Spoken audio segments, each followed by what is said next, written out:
আপনাদের সাথে একটা অনুভূতি শেয়ার না করে আসলেই পারলাম না।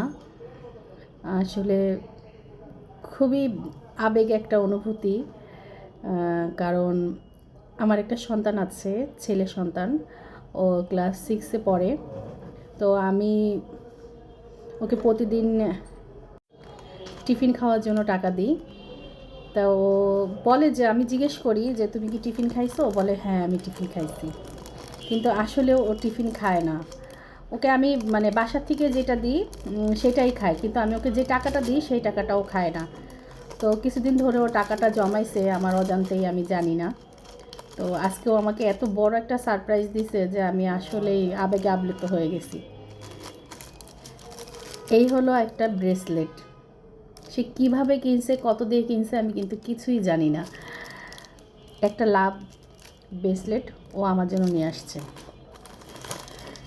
তারপরে এখানে যে এত সুন্দর একটা গলার আর কানের সেট, মানে অসাধারণ। আমার এত পছন্দ হচ্ছে, কীভাবে এত মানে পছন্দ করে আনলো আমি বলতে পারছি না। আরও আছে। তারপরে হলো এই যে সাদা পাথরের এই আংটিটা, দেখতেই পাচ্ছে, একদম অনেক সুন্দর আমার হাতে। আর এই সাথে রেশমি সাদা চুড়িগুলো, এবং চুড়িগুলো সে ঠিকই কিন্তু আমার হাতের সাইজ মতোই নিয়ে আসছে। এই হলো ভালোবাসা। আসলে আমরা মারা কিন্তু সন্তানদের কাছে তেমন কোনো কিছুই চাই না, এতটুকু ভালোবাসাই চাই। তো সবাই ভালো থাকবেন।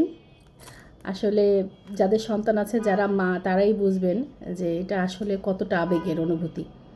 তো আমার সন্তানের জন্য সবাই আশীর্বাদ করবেন, ও যেন জীবনে ভালো একজন মানুষ হতে পারে। তো সবাই ভালো থাকবেন।